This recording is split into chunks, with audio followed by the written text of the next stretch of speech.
So Gachagua is giving people conditions. Is giving Kalonzo conditions for him to support him. And I find some of his conditions very, very outrageous. And when I come here and when I tell you that Gachagua overrates himself, nyinyi mnaona kama mimi na wadanganya. Because what the hell does Gachagua mean by saying that they have agreed with Kalonzo, which is something that Kalonzo has denied, that the governor, women rep and senators zote zitaenda kwa DCP.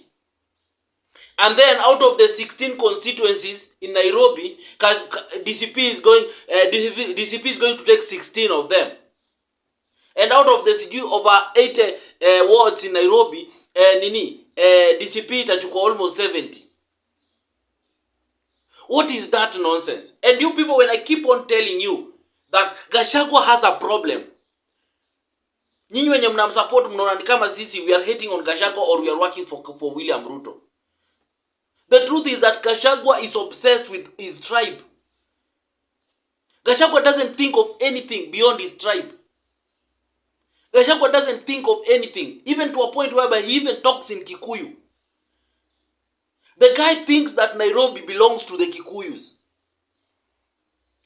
He's one of the craziest person I've ever met in terms of even reasoning. Because there are some things that he says that totally don't make sense. How do you treat a whole city to be a Kikuyu affair?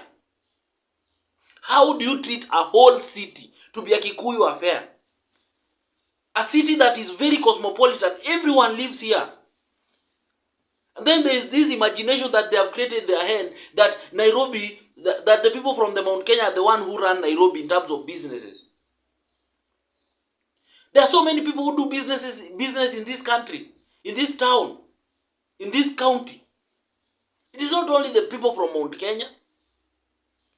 And how do you expect to be a national leader if all you preach about this tribe? Sijui our tribe, sijui you bring your tribe, the votes from your tribe. How? Those people who follow Gachagua, how do you expect this guy to be unite a country if all he thinks about is his tribe?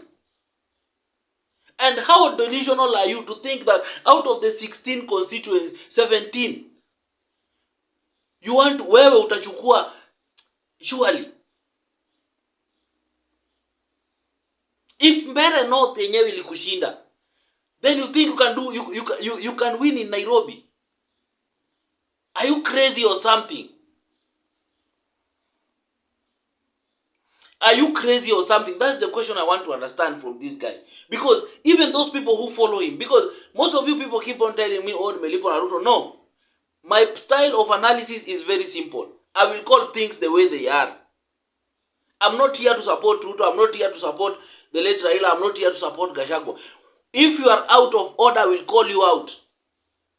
What the hell do you mean that Nairobi belongs to the people of the mountain? And you get so much courage to talk in front of people. And then you expect the same people will unite to support you? How? You expect the people from the Kisii to support you. You expect the Luyas to come in and support you. Because in Nairobi, Kwanza, the majority of the people who are within this Nairobi are the Luyas and the Luos.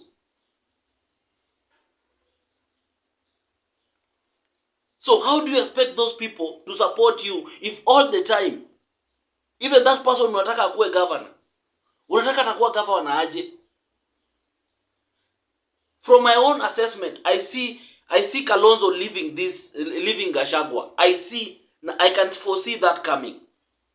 There's a split that is going to happen between those two people because I'm sure even Kalonzo cannot walk that path. I'm telling you, and mark these words. Kalonzo will finally go and work with William Ruto. Hata kama hata eko prime minister, hata kama hata eko deputy president, but he's going to be given something very good in the coming government. Because he cannot work with Gachagua. He can't. Akili ya Kalonzo na akili ya Gachagua cannot rhyme. Aziendani. Kalonzo is finding it very difficult to survive with that man. The same way Matiang'i found it very difficult to survive with him. And all these other people. If you have noticed keenly, guys are leaving Gachagua pole pole. Mukisa Kitui is no longer there. He used to be the spokesman for this united opposition. He's no longer there. So the truth of the matter is, Gachagua doesn't know how to handle other leaders. Gachagua is a bully. Gachagua wants to have things his way. There are things you don't say. Even when Raila used to form coalitions, the late Raila, there are things he never said. That we have to take this part. Yeah? You don't do politics. Even William Ruto doesn't do politics like that. The sense of entitlement that Gachagua has, that is what made him. Now I understand why he couldn't survive in the government. Because the guy is self-entitled. He feels like he's so much obsessed. He feels like the Kikuyu numbers are so many that you can tell him nothing. He can demand anything. That is super, super crazy.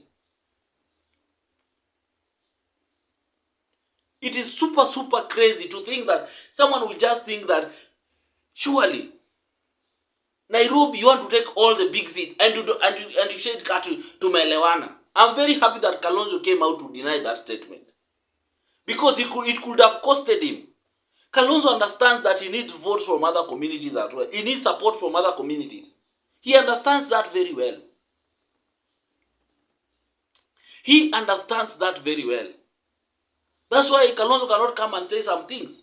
As much as maybe deep in his heart he would love to, but he can't. But the other person is, yani, when you are so naive in politics, these are the consequences. You feel like you're so entitled, the world owes you, and people who support him will not agree. They will come here, oh, sijui nini, our person, mtu wetu, nini. No. I have no time of pampering things that don't make sense. I have not that time. I will call things the way they are. If you disagree with me, it is okay. It is okay for us to disagree in terms of opinions. But the truth must be said. If we are going to unite this country, there are some conversations we should never have. There are some conversations we should never have. And there are some talks that should never come out of some leaders. If you want to be an opposition leader, you must understand you should be an opposition leader of the whole country, not of your own community. And if you want to specify that I'm of your own community, then do it for your own community and say that me, I am doing for the interest of my own community, so that people in other regions should stop bothering you. But you cannot speak on behalf of other people, and then whenever there is an opportunity, you want to only give it to your people. Then what about the other people? Tell me when and where did you ever hear Gachagua speak about for the interest of other communities? If it is not inciting them. Oh, sijui Ruto ananyang'anya shamba, sijui Ruto anafanya nini. Anyway, guys, tell me what you think in the comment section. I'm really not happy with what Gachagua said. But it is what it is. Share what you feel in the comment section. But above it all, remain respectful. As I always say, okay? See you next time. Bye-bye. The African